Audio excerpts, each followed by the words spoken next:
आणि यानंतर मगाचपासून सर्वांच्या तोंडामध्ये असणारं जे नाव आहे सचिन बेंडभर, की जे उत्कृष्ट लेखक आहेत, त्याचबरोबर सर्वांशी खूप परिचित आहेत आणि मगाचपासून मी त्यांचा परिचय वाचलेला आहे. त्यांना विनंती करतो की त्यांनी आपलं मनोगत या ठिकाणी व्यक्त करावं. न्यू हायस्कूल नेबापूर व मराठी बालकुमार साहित्य सभा कोल्हापूर यांच्या संयुक्त विद्यमाने जो कार्यक्रम होतोय 31वे मराठी बालकुमार साहित्य संमेलन आणि अतिशय आनंदाच्या वातावरणात हे बालकुमार साहित्य संमेलन संपन्न होते. खरं तर एवढ्या रणरणत्या उन्हात मोठी माणसं ज्या ठिकाणी स्थिर बसू शकत नाही तिथं कोल्हापूर या ठिकाणी लहान मुलं एवढे शांतचित्तेने हा कार्यक्रम ऐकतात. खरोखर खूप आनंद आणि अभिमानाची गोष्ट आहे. आणि याला कारण म्हणजे तसंच आहे की कोल्हापूरला साहित्यिक पार्श्वभूमी आहे की या साहित्य नगरीत या ठिकाणी डॉक्टर श्रीकांत पाटील सरांसारखे अतिशय नामवंत साहित्यिक आहेत आणि ते या साहित्य संस्थेच्या माध्यमातून महाराष्ट्रातील नामवंत साहित्यिकांना नवोदित साहित्यिकांना प्रेरणा तर देतातच, पण इथल्या बालकुमारांना सुद्धा प्रेरणा देण्याचं काम हे ते करत असतात. त्यांनी एक अपेक्षा व्यक्त केली होती की या मुलांचं साहित्य पाठ्यपुस्तकात आलं पाहिजे आणि ते नक्कीच येणार. सर तुमच्यासारखा परिस्पर्श असेल तरी या मुलांचं निश्चितच सोनं झाल्याशिवाय राहणार नाही. त्याचप्रमाणे आम्ही ज्यांची कादंबरी ही वाचली होती आणि एक दुर्लक्षित मुलगी आणि तिचं आयुष्य शिक्षिकेमुळे कसं उजाळलं, त्या नसीम जमादार हे याही मुलांना मार्गदर्शन करतात आणि त्यांच्या माध्यमातून ही चांगली पिढी तयार होते याचा निश्चितच आनंद वाटतो. आणि एवढ्या शांतपणे ही मुलं ऐकतात. नक्की त्यांना काय समजतंय माहिती नाही, पण निश्चितच भविष्यात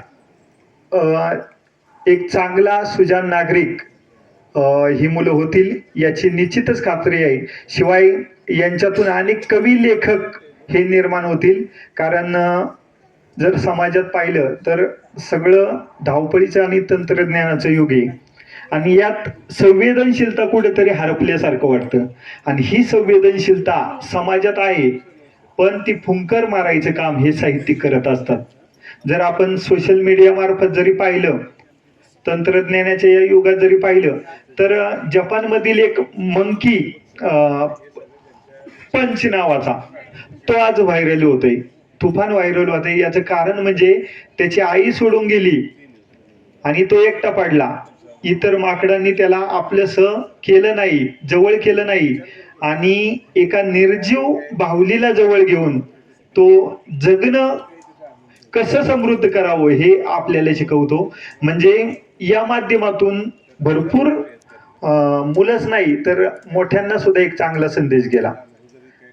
थोडीशी निराशा आली, अपयश आलं तरी आत्महत्या करणाऱ्या या समाजात अशी उदाहरणं खूप तुरळक आहे आणि या उदाहरणांपासून निश्चितच प्रेरणा घेण्यासारखे.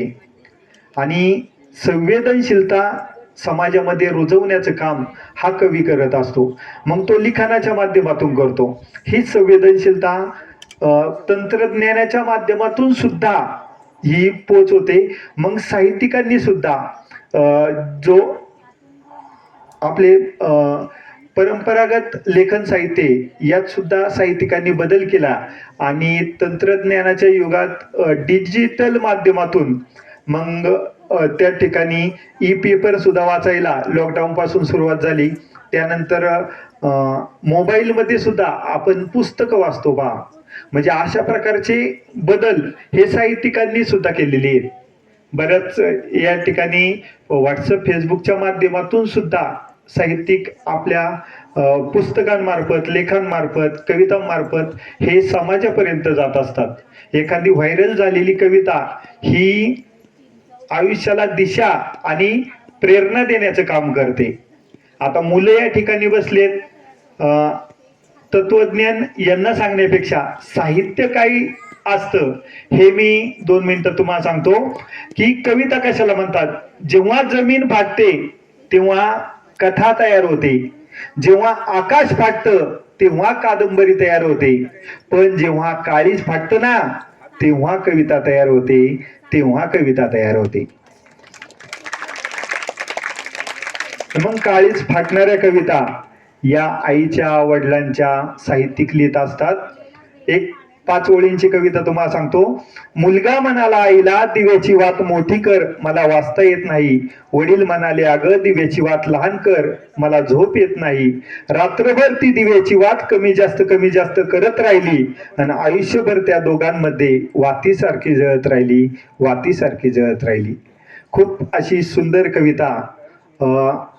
एक प्रशांत असणारे म्हणून अकोल्याचे कवी आहेत, फक्त 5 ओळींची कविता लिहिली होती त्यांनी. म्हणजे कविता किती मोठी आहे किंवा लहान आहे याला महत्व नाही, ती काळजापर्यंत किती पोचते हे महत्वाचे. मी मुलांसाठी आजोळ नावाची कविता लिहिली होती, ती तुम्हाला फक्त सांगतो आणि या ठिकाणी माझं 2 शब्द पूर्ण करतो. आजोळ या कवितेत जुनं आणि नवं यांचा संगम मी साधलेला आहे.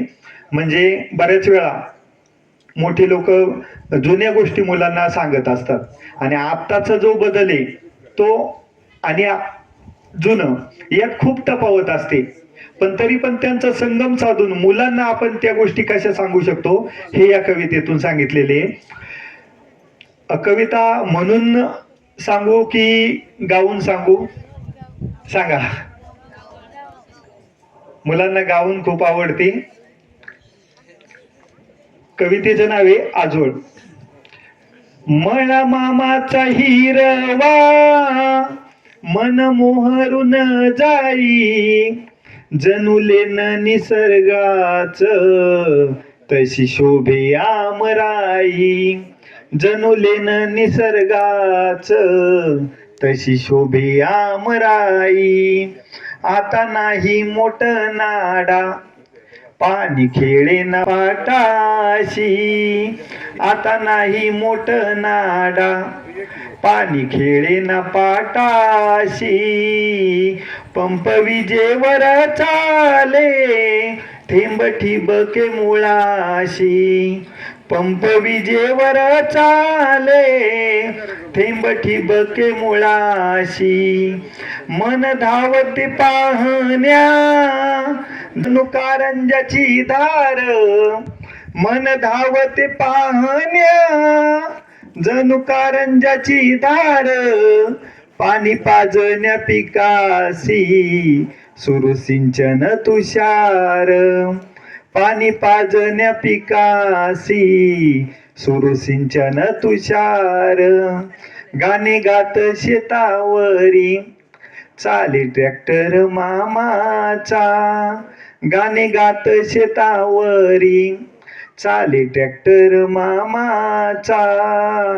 फवारणी दुराळणी किती उरक कामाचा. फवारणी दुराळणी किती उरक कामाचा.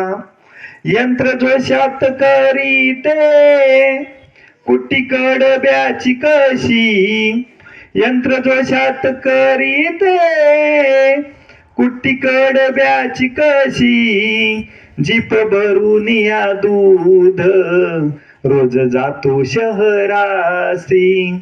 जीप भरून या दूध रोज जातो शहरासी. आता नाही चिरे बंदी वाडा मामाचा राहिला.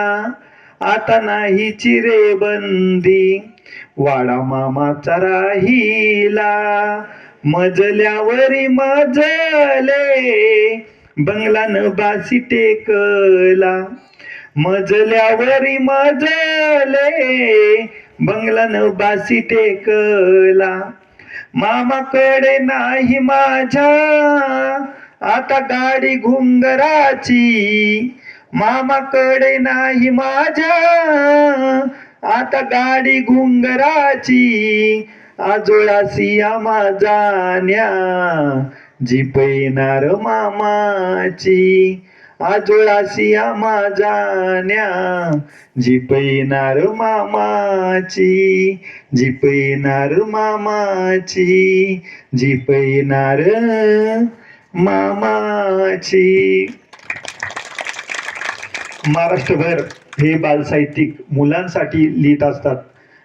भावी पिढी ही सक्षम आणि सुसंस्कारित होण्यासाठी हे प्रयत्न करत असतात. मी आजपर्यंत जवळजवळ 1,200 पुस्तकांचे समीक्षण केलेले आहेत आणि हे पुस्तकांचे समीक्षण करत असताना ते पूर्ण झाल्यावर समग्र मराठी साहित्य कृतींचा रसग्रहणात्मक अभ्यास हे समीक्षात्मक पुस्तक मी प्रकाशित केले आणि या पुस्तकाला या ठिकाणी मराठी बालकुमार साहित्य सभेने पुरस्कृत करून माझा जो सन्मान केला त्याबद्दल संस्थेचे मी मनपूर्वक धन्यवाद व्यक्त करतो.